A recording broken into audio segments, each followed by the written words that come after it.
Vamos ler da Alma ao Espírito o capítulo 22, intitulado Biblioterapia. Vamos fazer uma leitura glosada ou alargada deste capítulo, já que algumas pessoas têm pedido que eu o torne mais conhecido e divulgado. Da biblioterapia. Uma das terapias mais acessíveis e eficazes e com menos efeitos colaterais ou nocivos é, sem dúvida alguma, a biblioterapia, ou seja, a leitura de livros com a intenção, pela nossa atenção e amor, que eles tenham efeitos benéficos ou curativos para o corpo e para a alma, sendo ela uma prática corrente há séculos, há milénios mesmo, poderemos dizer, pois as bibliotecas constituem verdadeiros hospitais, enfermarias, casas de repouso, museus ou lugares do culto das musas e da musa interior e também templos ou santuários da alma e do espírito. Biblio vem do grego significando livro, mas de facto, desde os papiros do Egito aos pergaminhos, inscrições sobre palmas de palmeira e outros meios, os livros têm um longo caminho na história da humanidade e cultuarmos e reverenciarmos e sabermos utilizá-los melhor é muito importante. Poderia-se mesmo dizer que haverá livros mais apropriados para certas doenças ou para certos estados mentais. E embora as experiências e as confirmações científicas se restringam aos campos de traumatismos emocionais, de depressão, de insegurança psíquica, onde é relativamente fácil, pelas catarses ou experiências que libertam ou sanam ou curam certos conteúdos tidos como gravosos, como ferindo-nos interiormente, e que, ao serem trazidos ao de cima, ou mesmo chorados por empatia, permitem um certo descarregar e uma certa vibração de alívio e de, posteriormente, gratidão, torna as pessoas mais livres e confortadas, ou mesmo renascidas e melhor orientadas. Mas como descobrirmos os livros apropriados para cada situação, se não encontramos facilmente os médicos da biblioterapia, os biblioterapeutas? Eis-me esta questão, contudo, é cada vez mais respondida, pois está muita gente sempre pronta a partilhar os livros que mais gostou, a recomendá-los aos outros, para além de existirem na internet e no Facebook milhões de páginas plenas de recomendações, citações, propaganda, muitas delas com claros efeitos positivos no tónus psíquico ou anímico de quem os ler, ainda que frequentemente as citações sejam inautênticas quanto às autorias, o que é, de certa forma, ofensivo ao autor que está a ver o seu nome utilizado para endossar uma doutrina, ainda que otimista, em geral superficial e mal escrita. É claro que alguns autores são mais pirateados, Fernando Pessoa, Einstein, Gandhi, Buda, são daqueles que mais facilmente surgem manipulados. Mas havendo toda esta oferta, eu próprio criei uma página do amor e da leitura dos livros, Books Lovers, L'amour des livres, onde volta e meia partilho alguma imagem ou alguma ideia ou algum livro. Mas sei que há blogs de grande qualidade sobre autores, sobre correntes de pensamento ou sobre escrita criativa. A nós de sabermos alinhar-nos com aqueles que podemos receber mais inspirações ou que podemos partilhar também a nossa própria veia poética e anímica. A questão está então na dificuldade de escolha do livro. E para isso, ou desenvolvemos em nós uma boa sensibilidade do coração e um bom sentido crítico, que implica uma certa cultura, uma certa leitura regular, ou então teremos que depender, seja dos nomes e reputações dos autores, isso contudo sabemos que nos tempos modernos os mass media podem galvanizar a best-seller, obras de péssima qualidade literária, e tornar os seus autores de um momento para o outro como os mais lidos quase no país. Portanto, teríamos que depender desses nomes e da publicidade e fama que corre, ou então daqueles que conhecem e recomendam os livros apropriados, os chamados biblioterapeutas. Na verdade, nós podemos considerar que as livrarias e as bibliotecas são verdadeiros consultórios e que os médicos são os bibliotecários ou livreiros conhecedores das obras em consulta, em exposição ou para venda. Mesmo que de repente vejam diante deles pela primeira vez alguém que nunca viram e que sejam interrogados sobre os livros que recomendam. Certamente que um médico normal ou médico de família,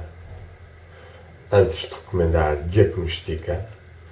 e é esse médico de família que nos conhece melhor e, teoricamente, quem pode determinar mais certeiramente as causas do desequilíbrio psicoenergético que nos afetam. Seja as frustrações, seja os desânimos, seja as preguiças, seja as dispersões, e eventualmente recomendar os exercícios, a alimentação, as mesinhas e eventualmente volta e meia algum tipo de comprimido ou tratamento mais adequados a curarem-nos, a harmonizarem-nos de novo. De igual modo, os livreiros e bibliotecários da nossa vizinhança ou familiaridade seriam os melhores para tal. Contudo, muitos deles não estão familiarizados com os livros que vendem, são meros empregados e teremos que muitas vezes recorrer à internet ou ao YouTube, já que podemos aí obter a visão e a audição de muitos escritores famosos. Visão esta, direta, que nos pode permitir intuir quem são e o que valem e dispensarem assim grandes procuras para vermos e sentirmos melhor o que são, poupando-se as compras, os dinheiros gastos, as leituras inúteis. Ora, como sabemos todos, a alimentação não é só a que se obtém e assimila por via dos alimentos sólidos ou líquidos ou pelas leituras, pois por outros muitos modos nos alimentamos. Os banhos, os ares, as respirações, o éter, ou prana, a energia vital cósmica, as cores e os raios da energia solar divina, as nuvens nas suas formas e nos seus movimentos e suas mensagens, o canto das aves, o movimento dos animais, o crescimento das flores e das ervas e das árvores, tudo isso implica geomorfismos, movimentos da Terra, movimentos psicomórficos também da psique e que nos alimentam. Uma boa música, um bom quadro contemplado, uma flor ou uma pedra ou uma ideia mais aprofundada, tudo isso liberta energias dentro de nós que nos alimentam emotivamente, psiquicamente e podem mesmo desencadear intuições, captações suprarracionais, supradiscursivas, suprassensíveis, em geral resultantes de uma certa acalmia mental e maior identidade entre nós e o que estamos a ver. O sujeito e o objeto tornam-se um só, quase. O amor ou a atenção plena flui entre os dois e então há uma osmose e há uma vivência maior do centro de cada um. Ora, nestas últimas vibrações ou aspectos emotivos e psíquicos, nós vemos os livros surgirem com uma força grande, pois eles são capazes de derramar ou despertar em nós efeitos poderosos, galvanizando assim o corpo e a alma e abrir-nos a vastos ambientes ou épocas e às mensagens e às riquezas íntimas de grandes seres, tornando-nos, na verdade, espíritos não limitados face aos condicionalismos que nos possam envolver e comungando com as realizações mais luminosas de outros seres, pois, na realidade, somos todos centelhas da mesma origem divina e existe uma alma mundi na qual comungamos e que os livros nos podem proporcionar o contacto. Mas que fatores no livro em si mesmo, como objeto, alimentam também a alma e o corpo, ora actuando mais sobre a mente e o coração e a reagindo depois no corpo, ou vice-versa, começando na materialidade e no corpo do livro e da nossa pele e do nosso olhar e levando-se depois à alma. São muitos estes aspectos, desde logo a aparência e a textura do livro, da capa, do frontispício ou portada ou primeira página, onde vem geralmente o nome do autor, o título, a editora e, antigamente, algum símbolo ou empresa do editor. E depois também a encadernação, o tipo de papel, a mancha tipográfica, ou seja, os caracteres, ou seja, a qualidade da impressão, a cor da tinta, a disposição das letras, tudo isto tem efeitos no tato e na visão e mesmo no odor, que passam rapidamente os sentidos, os sentimentos e a mente, enchem a alma e desamolgam-a, desabrocham-na, iluminam-na, fortificam-na. Claro, depois há o mais importante, o conteúdo do livro, que está nele escrito ou consignado. As ideias e sentimentos neles contidos e que nos podem impulsionar as mensagens mais pessoais ou íntimas que deles possamos receber e que nos transformarão, harmonizarão e clarificarão assim. Por vezes, ao pegarmos no livro, sentimos algo desta alma psíquica do livro. Seja por algumas palavras que lemos, o estilo que discernimos, ou mesmo por uma visão da alma do leitor sobre a alma do escritor, e que antecede o próprio exame racional posterior. E deste modo somos às vezes atraídos de imediato numa estante para um determinado livro, que é exatamente aquele que nos convinha no momento. Prática esta que eu, ao longo dos anos, tenho por muitas vezes experienciado e com grande gratidão por essa sincronia e por essa comunhão com a alma do mundo através dos livros. Em seguida, além desta mensagem, há de ter em conta a memória anímica dos livros, as vibrações psíquicas e energéticas que o envolvem ou o impregnam. Nomeadamente quando é um livro que é de estima especial nossa, que nós com frequência o manuseamos e que com ele estabelecemos um diálogo e que há amor entre nós e esse livro e esse autor. Um livro que foi de cabeceira de alguém, um livro de cabeceira, ou que está muito anotado, ou um livro que nos foi oferecido por alguém em quem temos estimas e que ao lermos nos lembraremos e de alguma forma comunicaremos com ela. Ou que tem uma dedicatória importante, seja de pessoas de família, seja de pessoas que conhecemos ou de autores que admiramos. Há ainda livros que têm uma história especial atrás dele. Perseguidos, exemplar únicos, censurados, vítimas de mutilações e fogos, a que faltam páginas ou que faltam imagens que foram cortadas, mas que dentro da sua precibilidade e efemeridade mantém ainda uma chama de sabedoria e de cultura que resistiu à passagem de tempo e a certos tipos de descuidos ou de opressões. Todo este património imaterial, a que se pode somar no caso dos livros antigos os muitos possuidores que os manusearam e com eles vibraram, e que muitas vezes anotam os seus nomes, tem muitos efeitos subtis em nós e intensificam os níveis mais substanciais de terapêutica, ou seja, a qualidade anímica dos autores, as grandes ideias, ideologias, religiões, filosofias, ciências, amores, compreensões libertadoras que estão por trás deles ou nos livros e que nós, ao lermos, acabamos por sintonizar e entrar em ligação, recebendo então algo dessas energias, sentimentos, ideias, podendo-se mesmo, quem sabe ler mais imaginativamente ou mais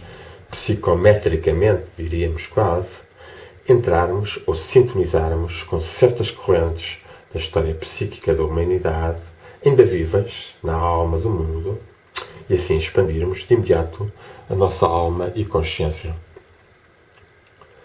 Ler os livros sagrados das diversas religiões, ou as grandes obras-primas mundiais, ou as melhores obras de mestres espirituais, é entrarmos num plano superior da mente coletiva humana e da alma do mundo, e é refrescar-nos nessas alturas subtis, nas quais, de certo modo, estamos a dialogar com os autores,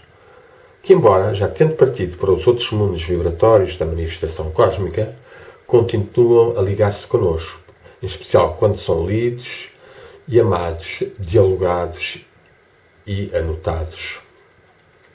É como que uma comunhão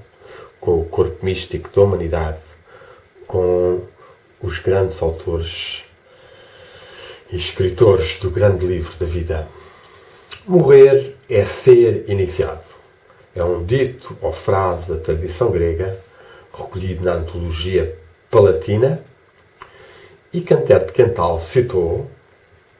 e que foi também por Fernando Pessoa, continuado, e que por este foi ainda exemplificado noutra frase: não há morte, neófito. Elas lembram-nos, estas frases, que a vida é perene, que o livro é uma janela aberta para os outros mundos e que todo o tipo de comunicação psíquica e espiritual pode acontecer quando pegamos e abrimos, lemos e assimilamos com o coração, com os olhos da alma, com todo o nosso ser, os conteúdos de uma obra e a comunhão com o autor que nos fala, e seja pela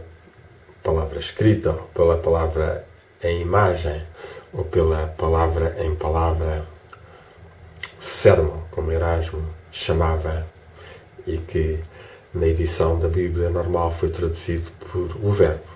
mas que no fundo é a palavra como o som comunicador da ideia e da visão sentida e vista. Escolhermos, invocando o grande autor do cosmos, bem como os autores e autoras de livros, quando pegamos num livro, é uma adivinhação sagrada, em especial quando abrimos à sorte uma página, dela tirando uma mensagem ao oráculo. Esta prática fez-se ao longo dos tempos, em especial no Irão, onde é chamada Istishara, e que eu ainda vi fazer e fiz, seja com o Alcorão, seja sobretudo com o Diwan de Hafez, mas também com o Diwan de Sadi, em Shiraz, junto aos seus túmulos e mausoleus, lugares de verdadeira peregrinação da grande alma persa, da grande alma da poesia do amor e do amor luminoso. Se fizermos esta prática com concentração, certamente algo sucederá de alguma inspiração e por processos subtis de clarividência e de acesso à inteligência cósmica, que tudo permeia, o logos dos gregos e dos greco-romanos estoicos, que passa por entre os livros e por eles se deleita e se desabrocha. Outra forma que também pratico nesta intuição da mensagem do livro para nos inspirar ou harmonizar no momento é concentrarmos numa estante ou prateleira de livros à distância, vê-los um a um e tentar ao discernir qual seja o que está a palpitar mais nas suas partículas e ondas e que de alguma forma nos quer falar, e depois aproximarmos da estante, pegarmos no livro que nos atraiu e abrirmos e eis uma mensagem pronta a flamejar e a clarificar-nos. Confesso que tenho tido experiências muito valiosas, por vezes ligadas até com os sonhos que acabamos de receber ou de ser e nas quais podemos ser visitados por esses autores que já partiram. Há ainda, de facto, poucos biblioterapeutas. O amor ao livro tem-se até perdido um pouco com esta modernidade da internet e do grande tempo que as pessoas dispensam em formas de comunicação mais rápidas e mais diretas e com mais imagens e não precisando do suporte, por vezes, dispendioso de se comprar um livro ou ter livro. E as pessoas vão também passando a ler cada vez mais pequenos artigos em revistas, na internet, do que verdadeiramente os grandes livros do passado. Contudo, sabermos ter alguns autores de referência ou de coração. E aqui no coração direi não só pelo amor que temos a eles, pela comunhão e culto de amizade que estabelecemos com eles, mas também até de sabermos de cor algumas frases ou poemas e que serão como palavras passe, palavras iniciáticas quando morrermos e levarmos o nosso coração que atravessará a balança e entrará nos mundos subtis com o que ele leva de luz e de cor do coração e para além do próprio cérebro. E, portanto, termos estes autores e neles nos refrescar-nos ou inspirar-nos de quando em quando, por vezes até anotando-os e indo mais longe, porque a humanidade está sempre a evoluir e, como o autor disse, há 4 séculos, ou 3, ou 2, ou há 10, ou 20 anos, pode ser perfeitamente já mais aprofundado e mais alargado nos nossos dias. É uma forma essencial na biblioterapia e é um meio, de facto, de destratarmos as relações com esses seres que gostamos e que, tendo já partido da Terra, continuam a comunicar connosco, tanto pelos nossos livros, leituras, anotações, divulgações, conferências, como pelas suas almas espirituais, pensadoras, escritoras, sensíveis, e com quem, no fundo, dialogamos, tudo isto acontecendo na grande alma do mundo, ou corpo místico da humanidade, onde claramente os livros são templos e litanias harmonizadoras, ora calmantes, ora estimulantes, mas sempre clarificantes e nos seus níveis mais profundos, unitivas, no grande livro dos livros da divindade. Possamos então nós ler boas obras, saber volta e meia dar uma volta à nossa biblioteca, à nossa estante e ver que livros é que são os que nos querem falar mais, quais são aqueles que podem estimular-nos ou que querem dialogar connosco. E irmos escrevendo, ora no próprio livro, de preferência a lápis, mas se tem consciência de que a sua anotação é importante, mesmo a xerográfica, e assim enriquecerá o seu livro, que na transmissão perene, na filosofia perene em que os livros estão incluídos, será uma mais-valia que passará para os que vierem depois de si. É, de certa forma, um dos meios que a tradição espiritual da humanidade e a tradição espiritual portuguesa se transmite, e que é pela leitura dos livros, anotada, amada, dialogada, tal como nós estamos aqui a fazer. Esta tradição espiritual portuguesa